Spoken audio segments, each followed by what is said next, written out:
Nag-viral ngayon ang tapatan ng Lakers at Dallas Mavericks sa Summer League dahil sa tapatan mismo nitong si Bronny James at ang first overall pick na si Cooper Plug. Ito yung rival ngayon na binubuo ng mga NBA fans. Ang Lakers meron ng 3 games bago pa ang Dallas ngayon nang makatapat nila.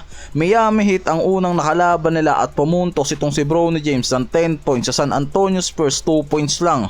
At hindi yan nakapaglaro kontra dito sa Golden State Warriors at ngayon kontra sa Dallas Mavericks. Meron niyang 8 points, 2 rebounds at 2 assists at may 2 of 8 field goals sa loob ng 20 minutes. Hindi na rin masama sa naging debut game nitong si Bronny James ngayon na nakikitang mas nagiging maayos nga ang performance at number nito. At bumabalik na yung kumpiyansa nito sa loob ng court. Alam rin naman mismo kasi nitong si Bronny James na hindi siya ganun maaasahan pagdating sa pagiging primary scoring sa team. Kaya sinabi nito mismo na mas kailangan niya maging defensive menace sa bawat pagpasok sa loob ng court.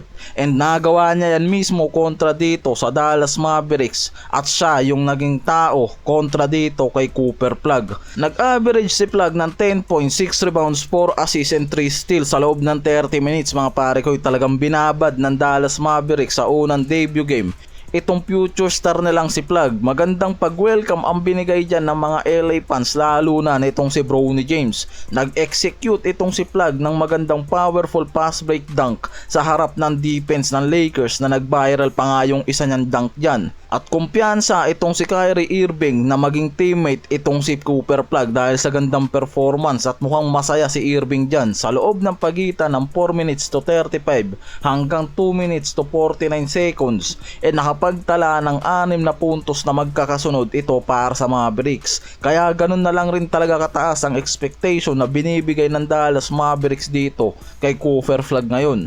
Sa unang debut pa nga lang raw nito nagpakita na agad to ng impressive na performance. Hindi ganun kalaki ang impact ng numbers pero yung pagiging team leader at pagiging two-way player nito lumitaw na nga raw kaagad talaga dito sa opening game pa lang. Summer League pa lang pero nagpapakilala na nga raw talaga itong first overall pick ng Dallas Mavericks.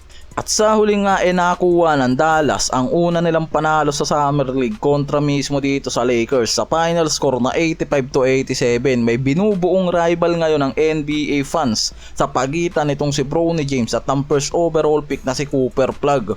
And aasahan mo na mas magiging matindi yan pagpasok ng regular game. Sa kabilang dulo mga pare ko, nakikita na JJ Redick at ng Lakers ang value ng promising player nilang si Dalton Knecht dahil sa patuloy na pag-improve nga ng pagiging elite wing player nito. Lalo na ngayon sa tatlong magkakasunod na game nila sa Summer League, kahit sa unang laban pa lang sa Heat nag-struggle yan mula sa 2 points sa 2 of 8 shooting line mula sa 20 minutes per game.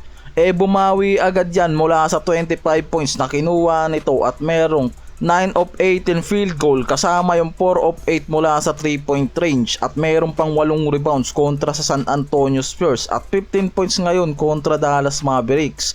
Kaya nakikita nga na kung mabibigyan nga lang raw ng magandang oras itong si Knecht mula sa regular game, paniguradong kaya nitong maging best 6-month player para sa Lakers. Lalo't kahit limitado ang oras nito nagiging consistent pa rin yung performance at number nito. Kaya paniguradong mag-i-improve pa nga raw ang pagiging backcourt player nito sa Lakers at malaking impact ang kaya nitong mabigay kung mabibigyan nga lang raw ng sapat na oras at spotlight itong si Dalton Knecht.